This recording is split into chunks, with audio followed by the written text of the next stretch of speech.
And so I'm curious, what is your, I know you kind of brushed on it a second ago, but what is your take on choosing OA over wholesale or vice versa? Because I know now you've been in the game for a while now. I'm sure you've thought about it. And what is your reasons not to do wholesale and stick with OA?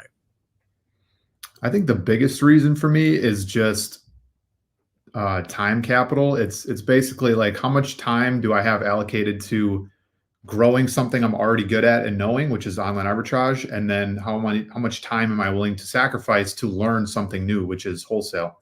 And right now, definitely not a good time to try to learn new things Oh yeah, because I agree. we need to be doubling down on the Q4 madness. But yeah, I like over the summer and stuff. I was thinking about, I've talked to mentors and stuff, and I was talking about wanting to transition to wholesale a little bit. But again, for me, it's like why learn something new when I already am good at something and I can just double down on that and scale that to a point where, basically their advice was scale it to a point where you can pull back your time on that.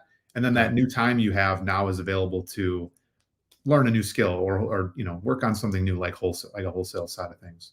Right. Yeah. And I think uh, people are so, wholesale concept is really appeasing, especially for new sellers, because it feels like this golden nugget where you're buying an X amount of stock from a distributor and you send it to FBA inventory, it's done, right? You don't have these like daily spend you want to hit, daily monthly goals you want to hit, and there's no cancels and whatnot. But I and this is not an indictment against wholesale. I think wholesale is a great business. For me personally, it's just obviously the lead time, right? It takes a while to actually get there, or actually get to your prep center, actually get to the FBA inventory already. Now you got this lead time of them sending your product to the prep center in the first place.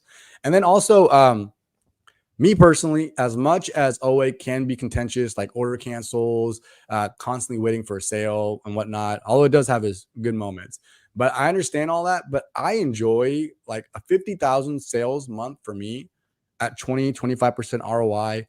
For me, it's a little more appealing than 100,000 a month at that 10% ROI, because a lot of things can slip through the cracks when you had 100,000 sales, assuming it's also units. You're doubling your units too, right? And that for me is something I don't think gets discussed so much as far as the benefits of OA. You just don't have to work with, you don't have that much trouble with half as much units as a wholesale on a huge scale, you know?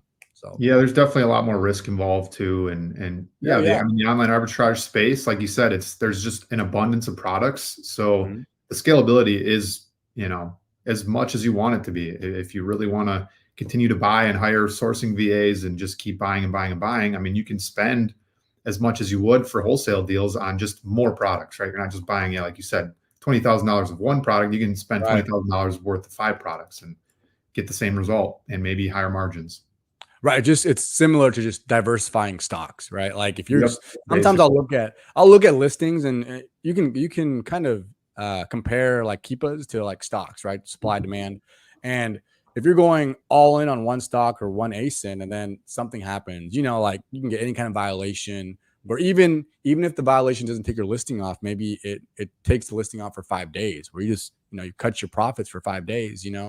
And then there's that whole thing that's going on about some Amazon for some has like this list of authorized distributors that they have, secret list or whatever. And I I don't know about you, but like if I drop 50K on one ASIN and then there's some authenticity claim from the customer, and then that listing is deactivated on your end, and I'm like, shit, like I send the invoices and let's say Amazon just doesn't accept it.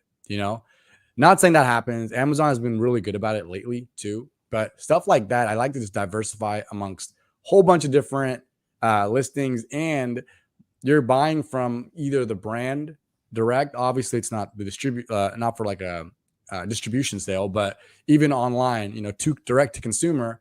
You're buying from the brand or like some really well-known retailer. Amazon's going to accept those receipts and invoices, right? So, Yep, yeah. exactly.